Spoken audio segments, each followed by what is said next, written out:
Year 2023 में भी new founding fathers ही America पर रूल कर रहे हैं। इस साल का पर्ज स्टार्ट होने में अभी 2 घंटे हैं और हम 3 किस्म के लोग देखते हैं। पहली ईवा नामी वेट्रेस है जो डाइनर में अपने कोवर्कर्स वॉरेन और तानिया के साथ पर्ज की न्यूज देख रही है। फिर वो काम खत्म करके स्ट्रीट से होती अपनी बिल्डिंग पहुंचती है जहां उसका नेबर डिएगो ईवा को पर्ज अपने साथ गुजारने का कहता है, लेकिन ईवा उसकी बात सुने बगैर ही अपने घर आ जाती है। यहाँ हम उसके बीमार फादर रिको और 17 साल बेटी कैली को टीवी पर एंटी पर्जर कार्मेलो की स्पीच सुनता देखते हैं और वो दोनों मेडिसिन लाने पर आर्ग्यूमेंट करते हैं जिसे कैली रुकवा देती है। रिको पर्ज नापसंद होने की वजह से उसका टाइम सोकर गुजरने का बता के उन्हें बाय कहता है, अपने रूम में चला जाता है। जब ईवा और कैली बिजी हो जाती हैं, तो रिको सोने के बजाय घर से तैयार होकर निकलता लिमोजीन में बैठता दिखाया जाता है। ईवा घर में सेफ रहकर पर्ज का टाइम गुजारने वाली टाइप में से थी। सेकंड पे है शेन और लिस जो सिटी से बाहर जाने का सोचकर सुपरमार्केट से सामान जमा किए गाड़ी की तरफ आते हैं, तो उन्हें पर्जस का मास्क पहने और मेकअप किए एक गैंग नजर आता है जिनमें से एक शख्स उन्हें डराता है। वो दोनों बहुत डरते हैं, लेकिन टाइम ज्यादा ना होने की वजह से गाड़ी में बैठे वहाँ से निकल जाते हैं। कार में उनकी बातों से पता चलता है कि वो दोनों जल्द ही डिवोर्स लेने वाले हैं और उनकी बातों के दौरान उनकी गाड़ी खराब होने की वजह से रुक जाती है। वो पैनिक करते गाड़ी से उतरते हैं और किसी भी तरह वहाँ से हेल्प लेकर निकलने की ट्राई करते हैं, लेकिन कामयाब नहीं होते। तभी उन्हें कार का पेट्रोल लीक होने की आवाज आती है, जिससे देखकर उन्हें आइडिया हो जाता है कि ये किसी ने खराब की है और तभी पार्किंग लॉट में दिखने वाली गैंग उन्हें हंट करने आ रही होती है। उनको आता देखकर और सोल्यूशन ना होने की वजह से वो दोनों वहाँ से भागते हैं। थर्ड है लियो, जिसे हम पर्ज के लिए तैयार होता देखते हैं। लियो की एक्स वाइफ उसे बाहर जाने से मना करती है, लेकिन वो उसे अपने अपार्टमेंट से जाने का कहता है। लियो के अपार्टमेंट में लगी पिक्चर से हमें पता चलता है कि लियो उसको पर्ज करने जा रहा है। नेक्स्ट सीन्स में दिखाया जाता है कि ईवा कैली अपने घर हैं, लियो अपनी कार ड्राइव कर रहा है और शेन लिस रोड पर भाग रहे हैं और पर्ज स्टार्ट होने की अनाउंसमेंट हो जाती है, जिसके साथ ही सारे पर्जर्स घरों से तैयार हुए बाहर आ जाते हैं। ईवा और कैली अपने घर को बंद करते हैं और कैली रिको को चेक करने जाती है जहां उसका लिखा लेटर मिलता है। लेटर में लिखा था कि वो पर्ज होने के लिए एक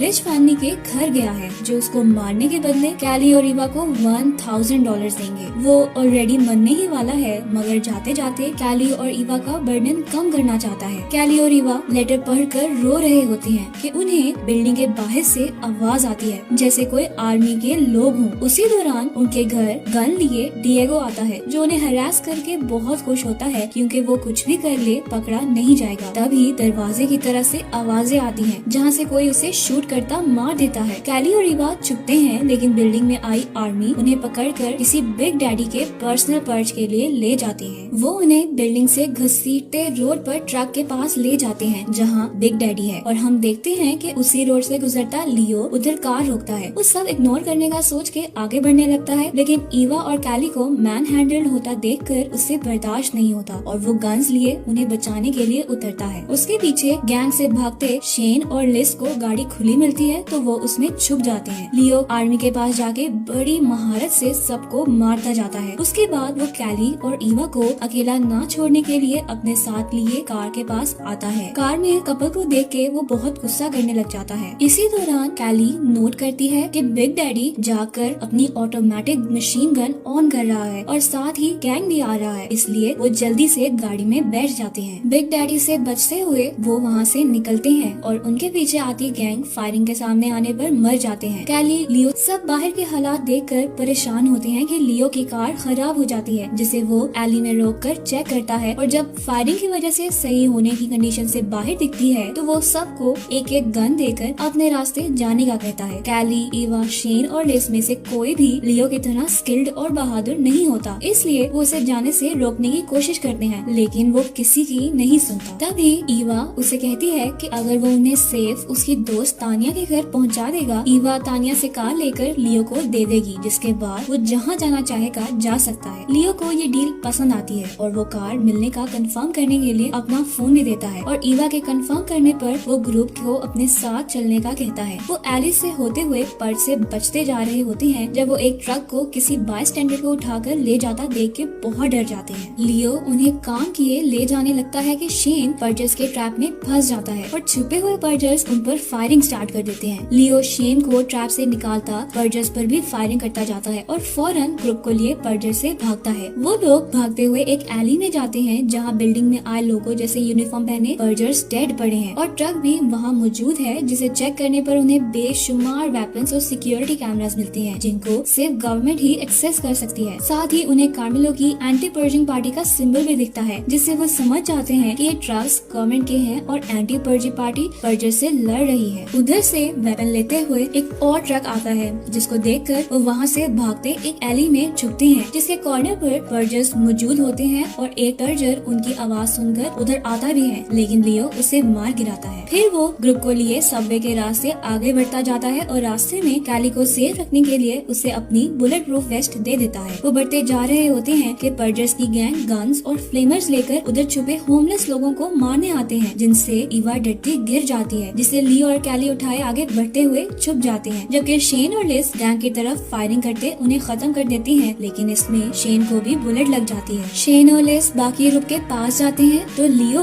उसका जख्म देखकर जल्दी तानिया के घर पहुंचने का कहता उनको फौरन वहां से लेकर निकलता है। वो लोग तानिया के घर पहुंचते हैं तो सीसीटीवी कैमरा में उनको देखकर ट्रक्स को उनकी लोकेशन के बारे में बता दिया जाता है जबकि वो सब बेखबर घर के अंदर चले जाते हैं। घर में तानिया की फैमिली उनका वेलकम करती है और शेन को फर्स्ट एड देती है। लियो वहाँ से जाने के लिए ईवा से कार मांगने आता है तो ईवा उसे बताती है कि उसने कार के बारे में झूठ बोला था क्योंकि वो कैली को सेफ रखना चाहती थी जिस पर लियो उस पर गुस्सा करता कहता है कि उसने अपने सन के लिए ये किया लेकिन ईवा ने उसका ट्रस्ट तोड़ दिया। कैली उनकी बातें सुनती लियो को जाने से रोक रही होती है कि तानिया की बहन लोरेन गन लेकर तानिया को अपने हस्बैंड के साथ चीट करने पर शूट करके मार देती है। लियो ईवा और कैली को अपने पीछे छुपा लेता है लेकिन हस्बैंड खुद बचने के लिए लिस को पकड़ के आगे कर देता है जिसकी वजह से लियो उसे शूट करके लिस को छुड़वाता है लेकिन लोरेन लियो पर फायरिंग स्टार्ट कर देती है। लियो जल्दी से ग्रुप को अपार्टमेंट से सेव करके बाहर आ जाता है और वो उधर खड़े अगला प्लान सोच रहे होते हैं कि बिल्डिंग के बाहर ट्रक्स आ जाते हैं। लियो उन्हें देखने जाता है तो उसे बिग डैडी के ऑर्डर सुनाई देते हैं जो सबको कह रहा होता है कि वो लियो के लिए आया है और साथ उसे कैली और ईवा भी चाहिए इसलिए उसके सोल्जर्स बिल्डिंग को घेर लें। ये सुनकर लियो वापस आ जाता है। वो ग्रुप को जल्दी से बैकडोर से निकलकर फेंस पार करवा कर भागने का कहता है लेकिन उधर सोल्जर्स आने की वजह से वो खुद वही छुप जाता है। जब कोस्ट क्लियर समझते हुए वो फेंस पार करता है तो उधर मौजूद पर्जर्स की मास्क पहने गैंग उसे बाकी ग्रुप के साथ वैन में डाल देते हैं। वैन चलती है तो रास्ते में मास्क पहना शख्स बताता है कि वो पर्ज नहीं कर रहे बल्कि वो सिर्फ पैसों के लिए लोग जमा करके सेल कर रहे हैं। किडनैप्ड ग्रुप को बिल्डिंग में ले जाया जाता है जहाँ उन्हें पर्ज के लिए अमीर लोगों के सामने ऑक्शन किया जाता है और लोग 20,000 देकर हंट में शामिल होते हैं। इन्हें एक रूम में ले जाया जाता है जहाँ पूरा अंधेरा होता है और सिर्फ हंटर्स के पास ही नाइट विजन ग्लासेस होती है। हंट स्टार्ट होता है तो लियो ग्रुप को एक जगह छुपा कर ग्लासेस और वेपन लेने जाता है और छुपते छुपते एक हंटर को मार गिराता है लेकिन तभी दूसरी हंटर उस पर अटैक करती है जिसे वो मार गिराता है। उनकी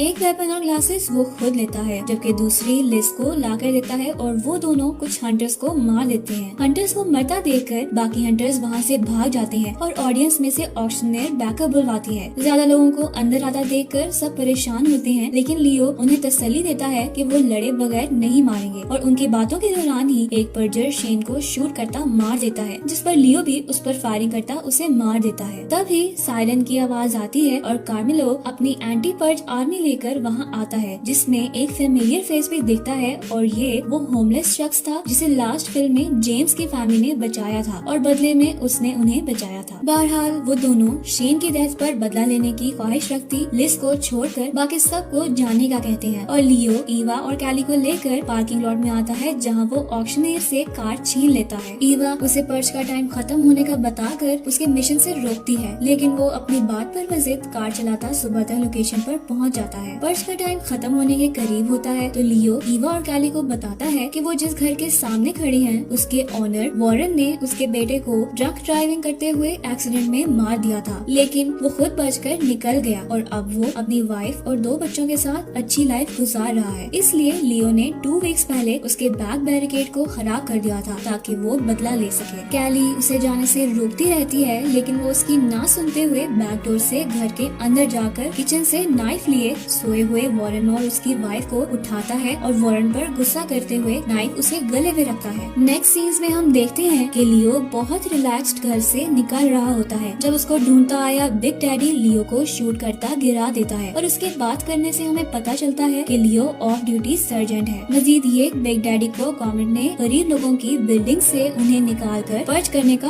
ऑर्डर दिया था क्योंकि अब बहुत से लोग पर्च नहीं करते थे। ये बताकर वो उसे शूट करके लगता है कि वॉरेन जिसे लियो ने माफ कर दिया था बिग डैडी को शूट करता मार देता है। शूट की आवाज सुनकर कैली, ईवा और बिग डैडी की आर्मी वहाँ आती है और आर्मी के कुछ करने से पहले ही सायरन की आवाज आती है और पर्च खत्म हो जाता है। कैली, ईवा और वॉरेन जल्दी से लियो को कार में डाले हॉस्पिटल लेकर जाते हैं और पूरी सिटी में सायरन्स की आवाज आ रही होती है। मूवी के आखिर में बताया जाता है कि अगली पर्च 364 डेज के बाद होगी।